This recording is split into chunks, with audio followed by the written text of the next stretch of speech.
বন্ধুরা, তোমাদের সকলকে স্বাগত। অনেক দিন পর ভিডিও শুরু করছি আবার। তো ভেবেছিলাম যখন বিয়ের পর ভিডিও শুরু করা হয়নি, তো একেবারেই আমি আমার কৃষ্ণের জন্মদিন অষ্টমীতে মানে জন্মাষ্টমী থেকে ভিডিও শুরু করব, আমার গপুর জন্মদিন থেকে। সেটা আমার কাছে খুব একটা ভালো দিন বলে মনে হয়েছে। তো আজ হচ্ছে গপুর জন্মদিন, আর আজকে আমি আবার তোমাদের সামনে আসি। প্রায় 3-4 মাস পর আবার নতুন করে ভিডিও করছি। তো আজকের ভিডিওটা পুরো দেখো। ভিডিওটি কেমন লেগেছে অবশ্যই কমেন্ট করো, ভালো লাগলে অবশ্যই একটা লাইক কমেন্ট করো, আর যারা নতুন চ্যানেলটি অবশ্যই সাবস্ক্রাইব করে আমার পাশে থেকো, আর পুরো ভিডিওটা তোমরা দেখতে থেকো। তো দেখো, এখানে আমি আমার গোপুসোনাকে স্নান করিয়ে নিচ্ছি।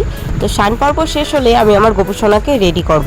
তো এইবার গোপুসোনার জন্য খুব সুন্দর একটা সবুজ কালারের ড্রেস নিয়েছিলাম, কারণ প্রতি বছর ওকে বিভিন্ন কালারের ড্রেস মানে ওর হলুদ, নীল, গোলাপি সব রকম কালারের ড্রেস পরা হয়ে গেছিলো। আর এই চুলটা জানো তো কিনতে গিয়ে কনফিউজ হয়ে গেছিলাম, কারণ নেবো কি নেবো না। আমি তো গিয়ে নিয়ে আসিনি, পরে থেকে আবার বোনকে গিয়ে দিয়ে নিয়ে আনা করিয়েছিলাম।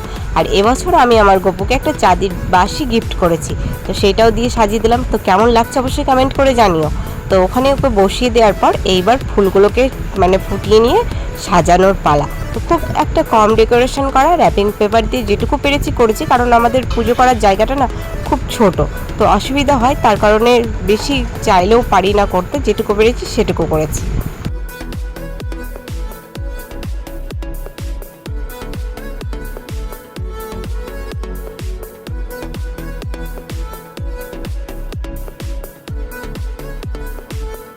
এইবার এখানে সমস্ত রকমের ফলগুলো আমি অল্প অল্প করে কেটে নিচ্ছিলাম, কারণ পুজোর সময় হয়ে আসছিল, তাই আমি সব কিছু রেডি করতে বসে গিয়েছিলাম।